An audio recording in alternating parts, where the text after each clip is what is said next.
Hey everyone, welcome to my podcast, Inside Equine Minds, where I, Caitlin Hendry, meet with various horse professionals, trainers, riders, grooms, to dive deep inside the minds of the most successful horses in various disciplines.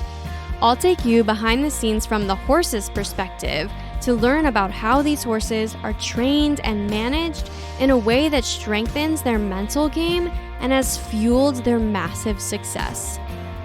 This podcast is brought to you by EQPI, or Equine Performance Identities, a personality profiling tool for horses that guides people to becoming the partner their horse actually needs. We all want our horses to be a happy and willing partner and to enjoy spending time with us. An EQPI profile gives you the information about your horse's individual needs and motivations so you can adapt the way that you're working with them to ensure just that. And should we decide that we're just not the best person for our horse or circumstances lead us to having to sell or lease, EQPI is a great tool for sharing what your horse's temperament is to ensure they do get a good match with their next person.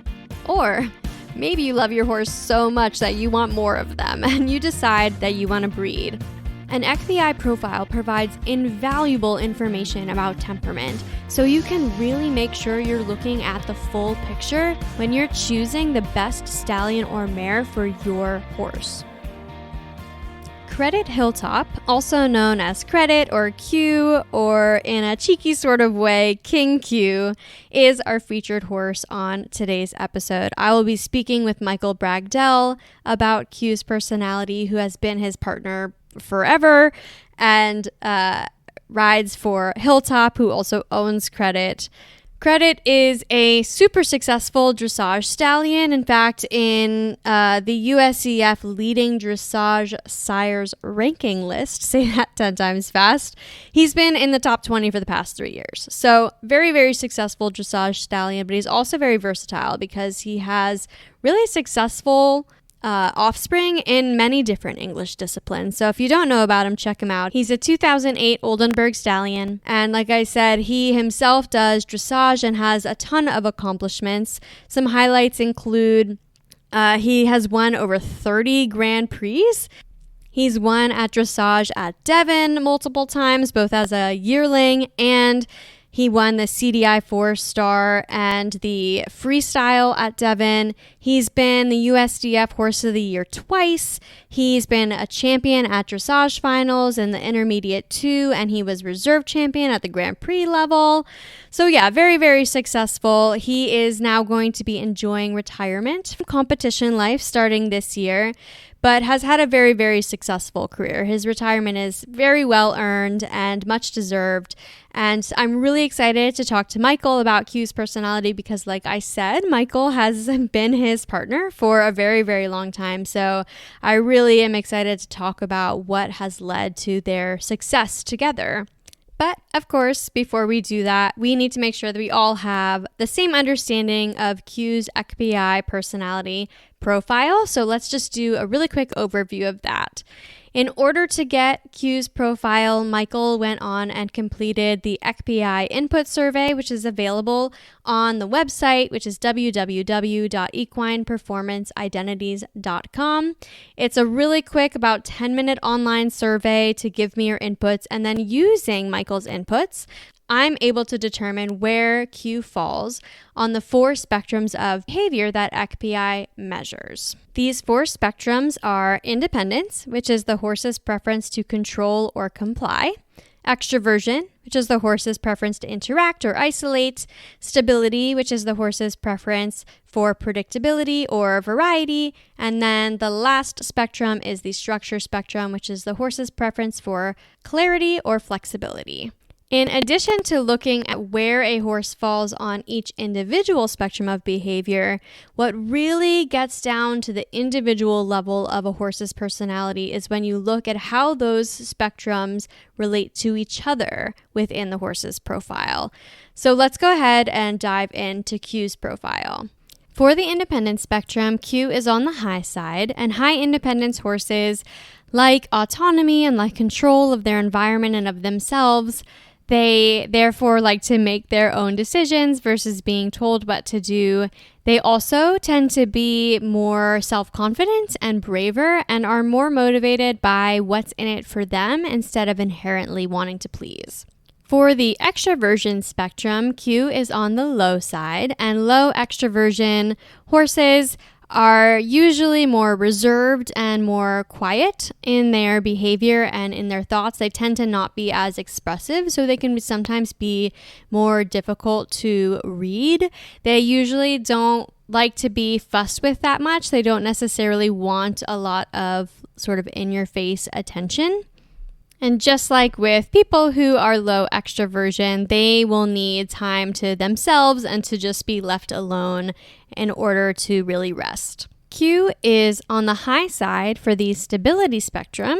So high stability horses are usually more calm and methodical. They don't tend to build energy if they have had some time off. They're more sort of agreeable and easygoing and laid back. For the structure spectrum, Q is situational, and so in order to really understand how situational spectrums affect the horse, we have to look at how that spectrum relates to the other spectrums on the horse's profile, so those relationships that I mentioned earlier. So for example, Q's high independence is higher than his situational structure. And when we see that relationship, these horses are much more risk tolerant. They have the braveness from the high independence. And because it's higher than the structure spectrum, they are much more comfortable with ambiguity and sort of dealing with the unknown. Another spectrum that is higher than the structure spectrum is Q's high stability. And this relationship makes a horse a little bit more, what I say, casual with rules. So they may test the boundaries a bit, especially because he's also a high independence. They may need some more strict motivation to sort of follow the rules. But on the flip side, they're also just much more adaptable horses because they don't need a rigid program in order to help them sort of keep their mental health positive. The extroversion spectrum for Q is a little bit lower than his structure spectrum. And so when we have this relationship, these horses tend to take a little bit more time to trust new horses or new people.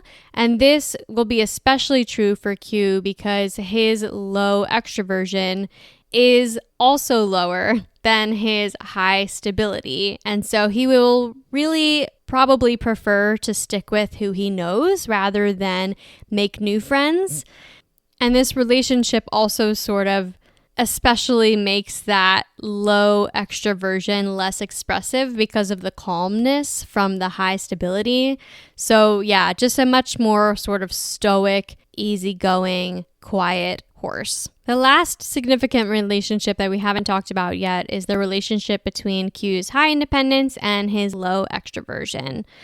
This relationship makes a horse much more task-oriented. So basically, the autonomy and the independence from the high independence spectrum, plus the quietness and reservedness from the low extroversion, results in them just really wanting to focus more on the task at hand rather than being a more social and other-oriented horse.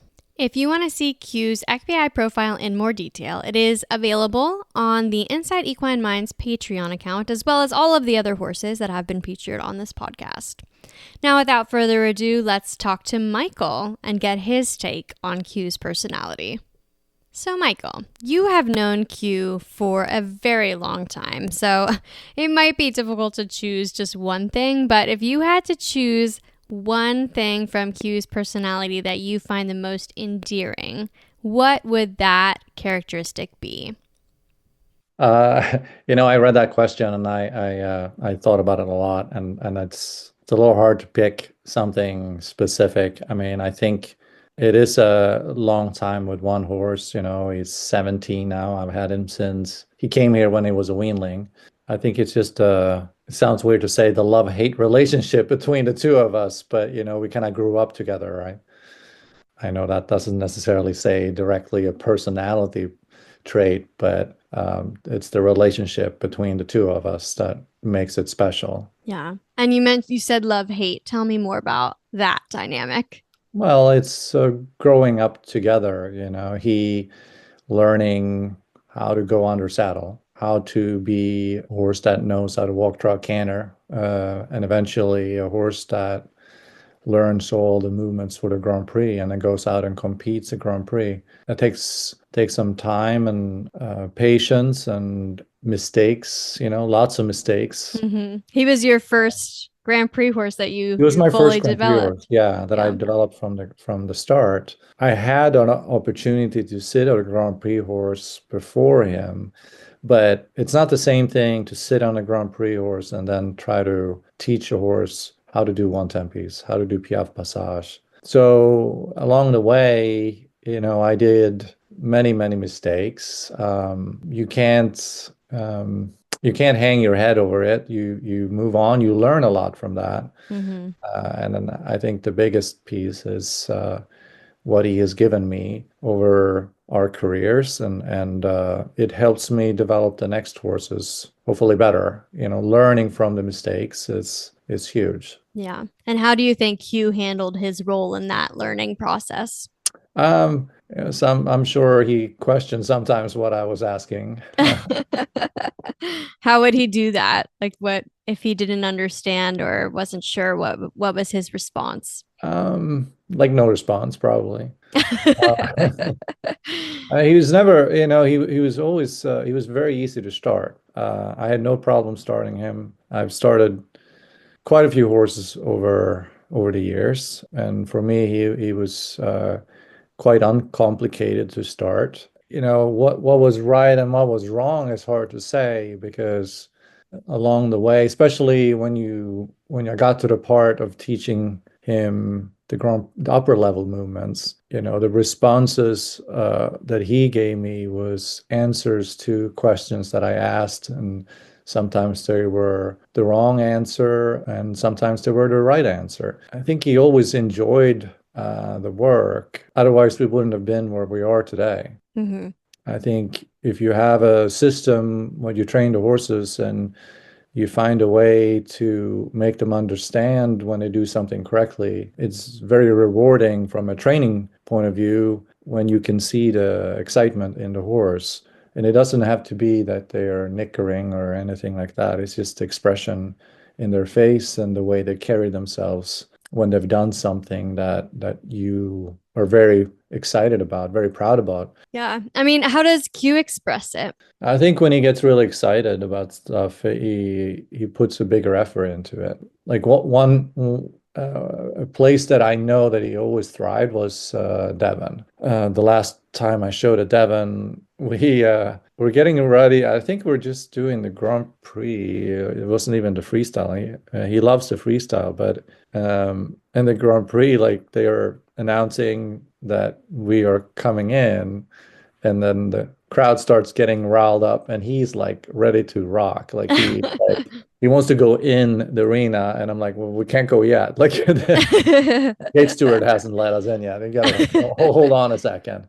But that makes you feel very, very good when you have a horse like that. That is sort of, He really loves it. yeah, they love it. You can feel it. Yeah. I saw that he's retiring this year from Yeah, competition. What do you yeah. think he'll feel about that? I don't think he'll be happy. I don't think he'll be happy that I'm still gonna ride him some because I think he's gonna be miserable if he doesn't do anything.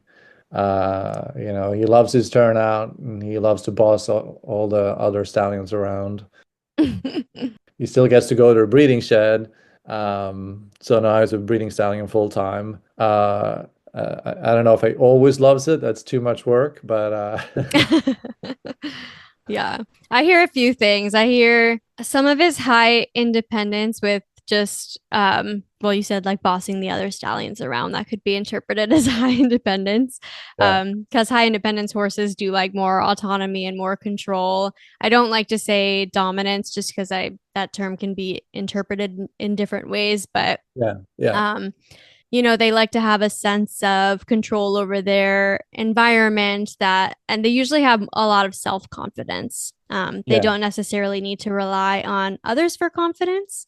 And he does also just have a very risk tolerant profile because his independence spectrum is higher than his structure spectrum. And so, very adaptable, even in ambiguous situations. He has the confidence to kind of work his way through and not get too anxious about anything. And then, with his high stability, also just a more mellow horse. You mentioned if he didn't know the answer, he just wouldn't do it. Yeah. Not necessarily trying to put an extra effort to figure it out. Yeah. So, how is all of that resonating? I think that hits home pretty well. Yeah, definitely. Like, I mean, we we didn't nickname him Kim Q for nothing. Uh, I mean, some of that is he in the end he was my top Grand Prix horse. It kind of resonated here at home too. Like he's in the stallion wing. We predominantly have only stallions there, and he's in the middle. And I mean, this doesn't just go for him, and it goes for all the stallions there. If we have somebody new come in, we try to figure out what that stallion's personality is a little bit. And then we know the stallions that are already living there, so we can figure out what is the best place to place that stallion, the new one. Mm-hmm.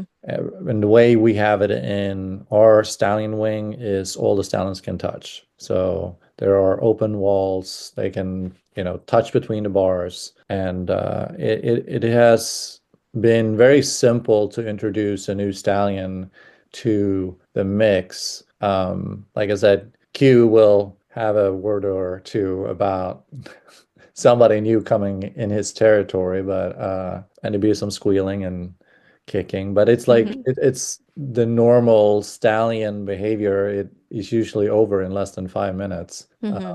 But yeah, I think that's where it really comes out, where we stamped him King Q.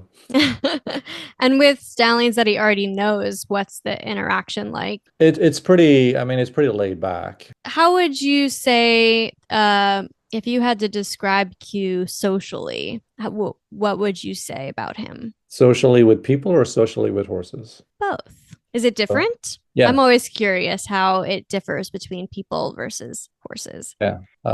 Well, with horses, he definitely if there, like I said, if there's a new stallion in the aisle, he will Have some choice words. yeah, has some choice words about when it comes to people, it really has changed over the years. When he was young, before he knew he was a stallion, I would say probably up to his two-year-old year, he was fantastic. I handled him a lot. I took him to Devon. He won the Grand Championship as a yearling, Mm-hmm. and he was super. He was just fantastic. When he was 2.5, he got licensed, and then when he was 3, he started breeding.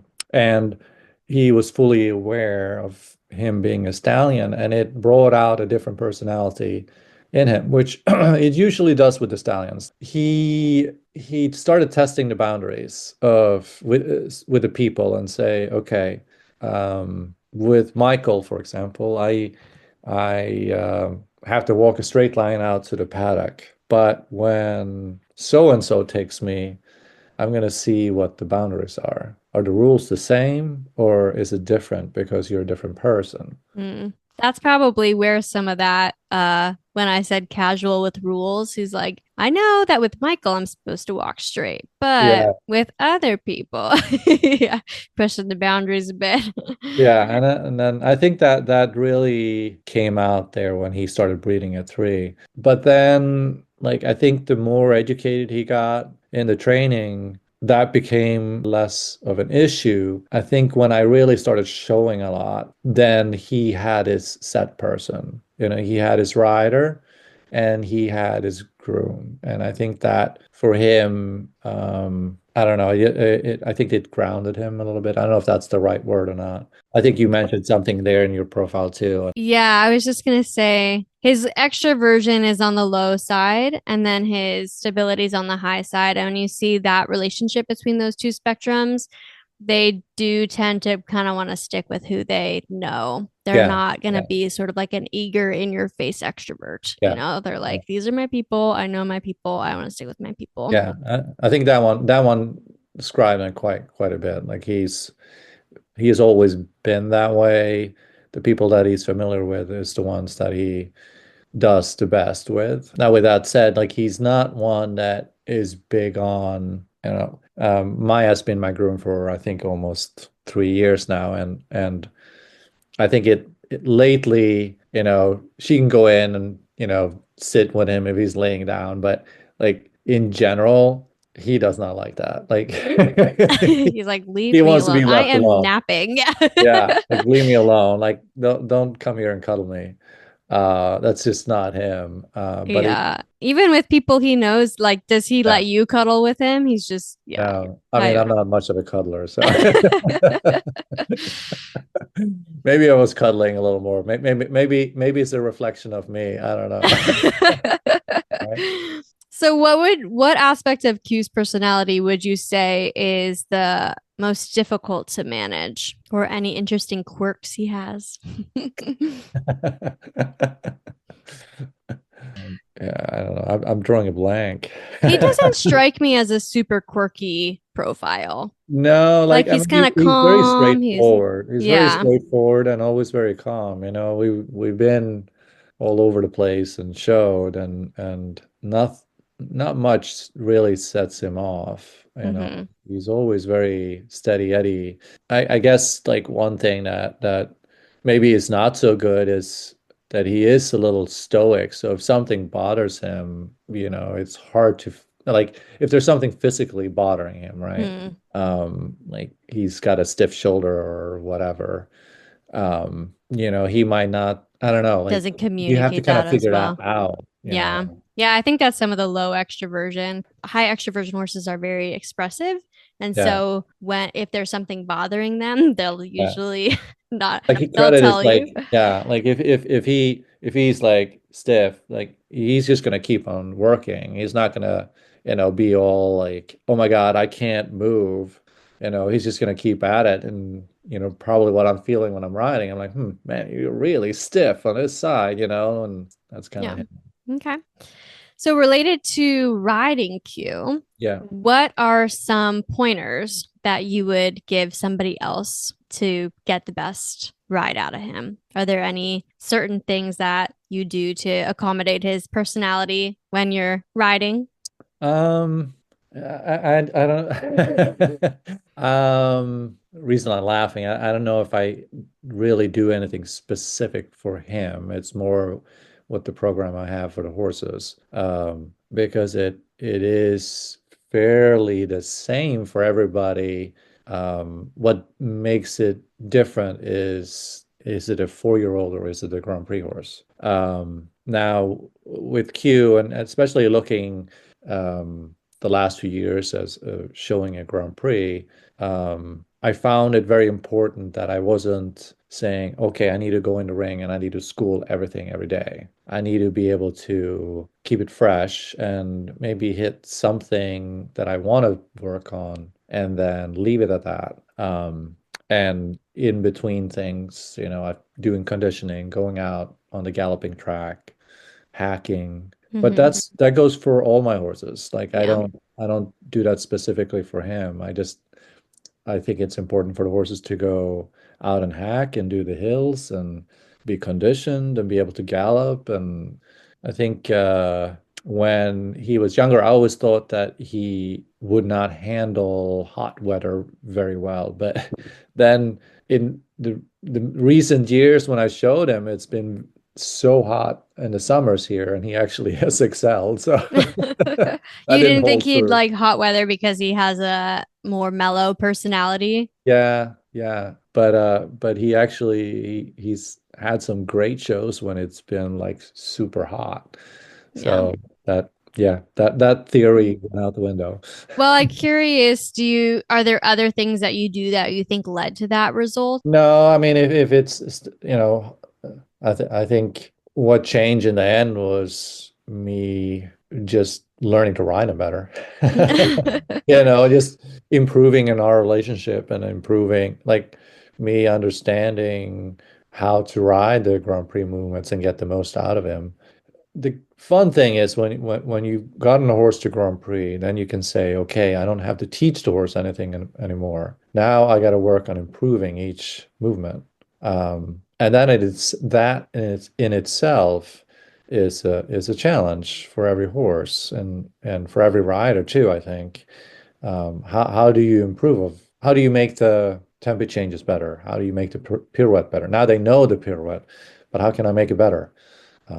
I think that's where you start making adjustments to how you train as they move along the training scale, if that makes sense. When you're sort of nitpicking and Yeah. trying to improve really minor elements of certain movements, Yeah. what is Q's response to that, having already sort of been trained the movement and now you're really getting down into the nitty gritty of it? I mean, I think it's good. It depends on how the approach is and how you addressing the detail that you're trying to improve. It's finding keys through your riding to the horse to get those little details out better. Mm-hmm. Does he seem to enjoy that work, or does he kind of No, I just think so. Yeah, yeah. okay? Yeah, he's not a horse that really ever puts his foot down and says, I don't think so. Yeah. Yeah. He always tries for me, whether he understands it or not. Do you think he would try for somebody else? Um, maybe initially he'd kind of go along with it, and then maybe he would sort of ask the what the boundaries are. Uh, no, I think he really does. My assistant rider Maya has also ridden him quite a bit. I broke my arm 2 or 3 years ago, and I I had a CDI was planning to do, and I needed my horses exercised, predominantly Qredit, needed to be fit and keep exercised. So I had Maya ride him. I mean, I was helping her on the ground, but she did all the work. I had like 3 rides before my CDI, and he was great. Yeah. She did a fantastic job with him. So no, I think he would do fine. Maybe it's the parent in me that's being a little productive. Yeah, I mean, I was reading an article. It's Born Blood Stallions North America, but the website's bornbloodstallionsna.com. Yeah. And on the list of his favorite things, it says Michael. So it was the nibble net, hay net, carrot stretches, jolly ball, and Michael are his favorite things. Yes, he loves his Hanet. Does he play with the jolly ball? He does. He does. I'm trying to remember if it's, I think he used to do it with Ziggy, but he was doing it with Louie recently. So they would like throw the ball over. So it's attached to a string. Mm-hmm. They toss it over to each other. Actually, he had, for a little bit there, he had this other stallion that I had, that they like it was a bromance going on, and his name was Finery, and he would stick his ass up against the bar with his blanket on, and somehow Qredit would get his blanket off through the bars and pull it into his stall. That's impressive. I did hear he doesn't like to wear blankets himself. He does not. He does not. And I finally just gave up. Actually, I guess that's a big part of his personality right there.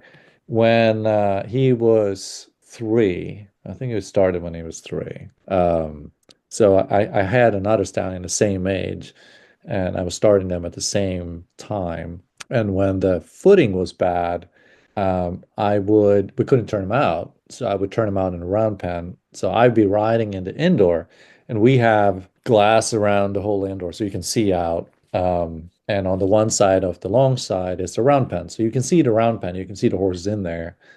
And he would stand there with his blanket, Qredit, and I'd, walk by, he'd look at me. He's And in the round pen. he's in the round pen with his blanket on. He looks at me, and I'm riding around. I come back, and he's looking at me. He's got his blanket up on his neck, And then I stop and I'm looking at him. Sometimes he would like see me look at him and then he would pull his blanket off and like and he was amazing because he could pull the blanket off, leave all the straps attached without breaking it. But then he would like drag it on the ground and stand He's on like, it. this is how I feel Yeah, about blankets. exactly. Yeah, yeah. And look at me. Just staring you down. Staring me He's like, down. watch Watch this. me take it off. What are you gonna do about it? Before that, had you seen him do it? Like, were you curious how it was happening, I or knew he had done it I had done it before. It was funny and not funny at the same time. I'm standing watching they're it. like, you little You know. turd? Yeah. Yeah. Yeah. Right. So you just gave up and he doesn't wear blankets Yeah, anymore? I mean, we tried, but like it just became to a point where it's like, forget about it. Yeah. It's just not worth it. And like, sorry, credit, like, wintertime, you're just gonna have to freeze because you won't allow Does us he to. like the cold? He Like, doesn't does mind he the cold. seem bothered when he doesn't have a blanket on and then he pulls it off No, anyways? He's no. just like, let me be. Yeah. In recent years, I have to say, like, we've been able to have a blanket on him. If it's cold enough, he'll wear a blanket. But it has to be his choice. Yeah, it kind of has to be his choice. I have heard of people installing buttons or pictures or something. They somehow teach their horse to tell them what weight blanket they want, Oh, or if they really? want a blanket or not. I feel like he would take to that really well. Yeah. So then at shows, how would you typically prepare him for shows and help him settle in? Any sort of tips from that standpoint? No, again, he's pretty straightforward and he always handles the shows really well. In terms of what I do, my show prep is fairly simple. It's nothing, I don't do anything different in particularly with him versus my other horses. I just keep him happy and fresh, and same thing at the horse show.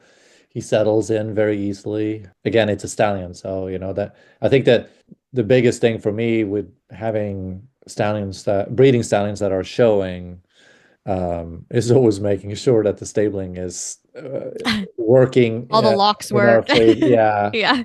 There's been a few times where, by accident they put mares across or mares that they can touch on the other side of the wall, and for any breeding stallion, that's for me, that's just too much and it's not very safe. So, but we usually, you always been able to like work that out with the show management. So, Yeah. Yeah. You said that he always does really well in that show environment. What do you think it is about the show environment that's different from at home that kind of brings him to life a bit?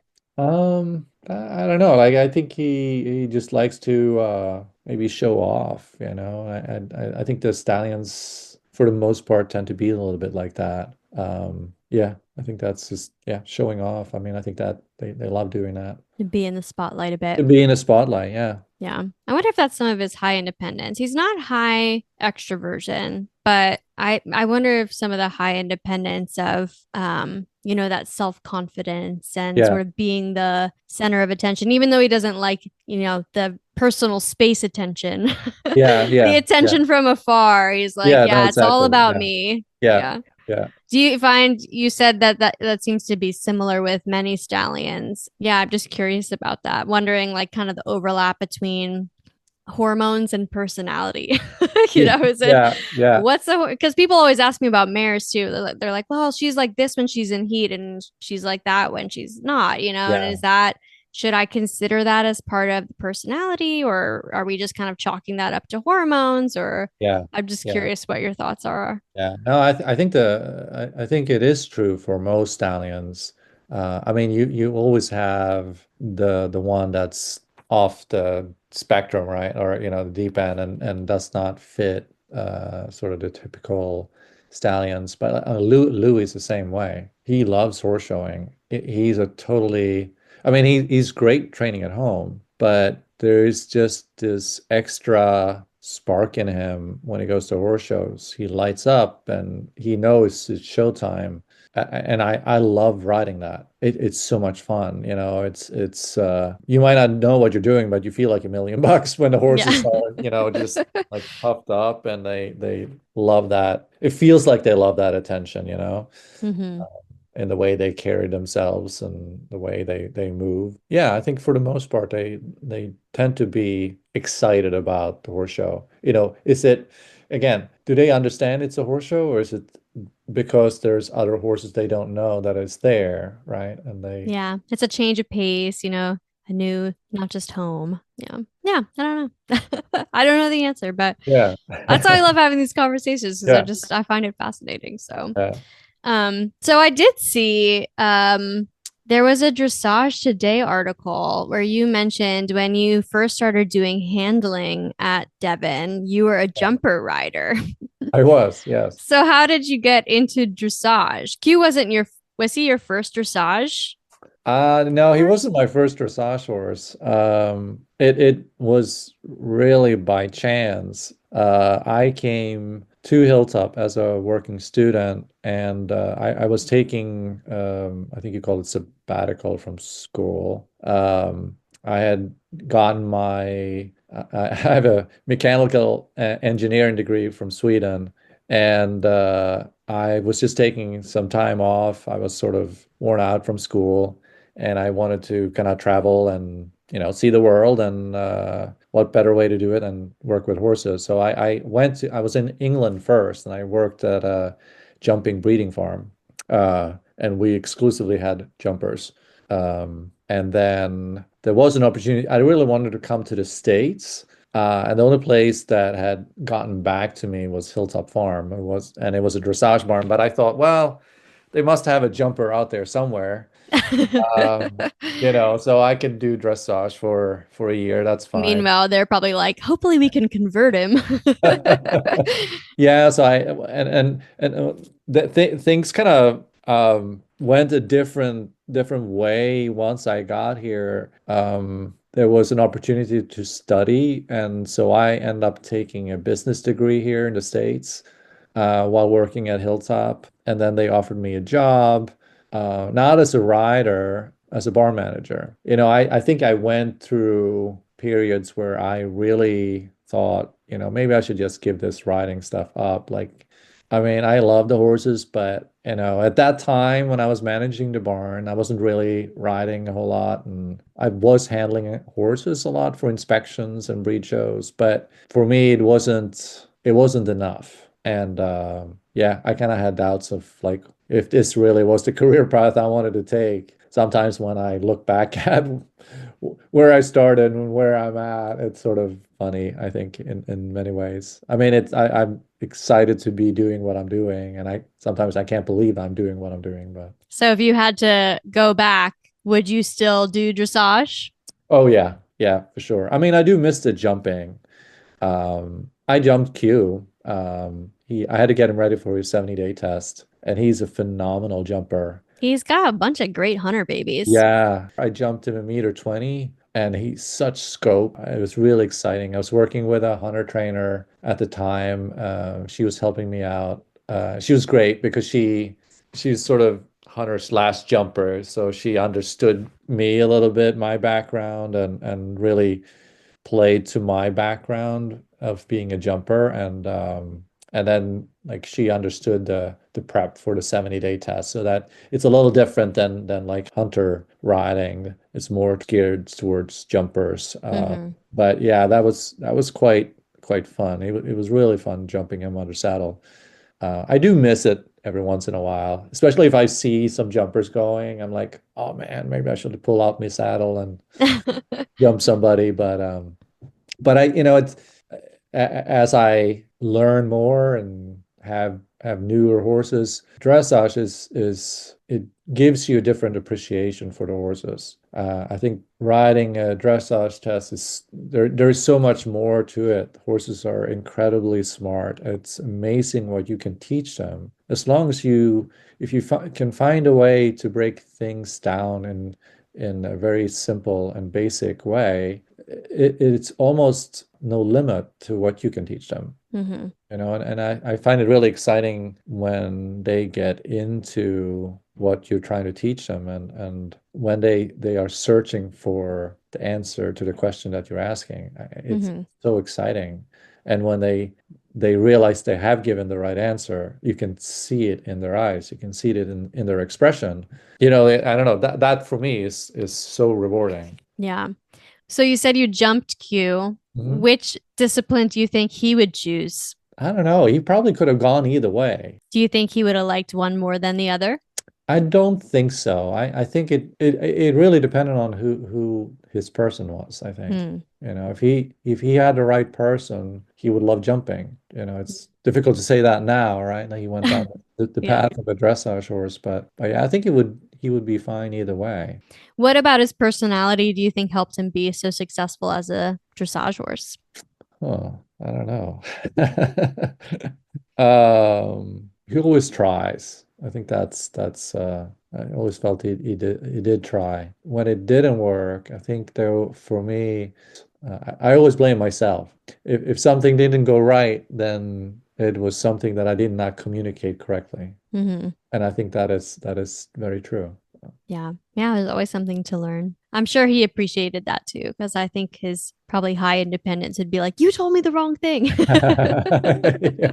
Don't get mad at me. What are you doing back up there on my back? Yeah. Do you Stop, even know what you're stop doing? squirming around. Sit still. Yeah, exactly. Yeah. Yeah. High independence horses do tend to be more comfortable with conflict. So I feel like if you had addressed any mistakes as conflict, you may have received more conflict back potentially. Yeah. So you are embedded in the breeding world. So I always ask my guests a nature versus nurture question when it comes to personality. So, how much in your experience do you feel personality is passed down by the parents? I mean, I don't I don't know his parents. Have you met his foals? Oh, his faults. Oh, you mean that way? Yeah, either way. Did he get his personality from his parents? Does he pass his personality down? Passing it down. Yeah, I think so. I think it does. Yeah. I think it does to some degree. It used to be that the belief in breeding was if you had a bad mare, just breed it to a good stallion and you will get a good offspring. Hmm. Um, Hmm. I think, yeah, it basically Suspicious. was the mayor had no influence whatsoever. Very, very, I know, very sexist, right? You said it, not me. No, but it is. It was, and when I first got involved in breeding, that was, I felt like that was the thinking. Hmm. I think that has changed dramatically over years, and I think the mayor can highly influence what you're going to get in terms of the foal. The thing is, the stallion is not the one racing the foal. That's what I was going to ask. Do you think Um, it's the genetics or do you think it's the way the mare raises the foal? I think it's both, but I think if you have a good mare that can race the foal well, I think that really plays a huge part on how the personality of that horse. I've seen mares that have been bred to several different stallions, and she doesn't matter what stallion, her genes come through and really stamp her foals. You can see the influences of the different stallions, but that mare puts in most of hers in the offspring. Mm-hmm. So when you say if you have a good mare that raises the foal, in your opinion, what's a good mare? Well, if it's a colt, I think it's good if you put some manners in the colt. I think if they're in a herd too, I think it really matters too. If it's is it a mare that is low on totem pole versus higher on a totem pole? I think that also influences the foal and greatly affects how that horse is around other horses. I think that plays a big part on it. I mean, I'm not a behavioralist, so I don't know for sure, right? But that's my gut feeling anyway. Yeah. Again, it's all very interesting. It is Like, interesting. because we don't really know for sure where personality comes from, right? So I just always like asking, especially people who are in the breeding space Yeah, who yeah. are around it so much. I'm like, what's your opinion? If this conversation has inspired you to learn more about your own horse's individual needs and motivations, you can get an EQBI profile at our website, which is www.equineperformanceidentities.com. If you enjoyed listening to this podcast and thought the content was interesting, I would love if you could share it with anyone else who you think would feel the same. I'd also really appreciate if you could take a quick minute to give this podcast a rating on whatever podcast platform you're listening on. And if you want to make sure that you don't miss any future episodes about the top horses in hunters, jumpers, equitation, dressage, eventing, reining, cutting, there's probably more that I'm forgetting, but make sure you click that follow button too. Well, thanks for listening to me, Caitlin Hendry, and I hope you tune in to the next episode of Inside Equine Minds.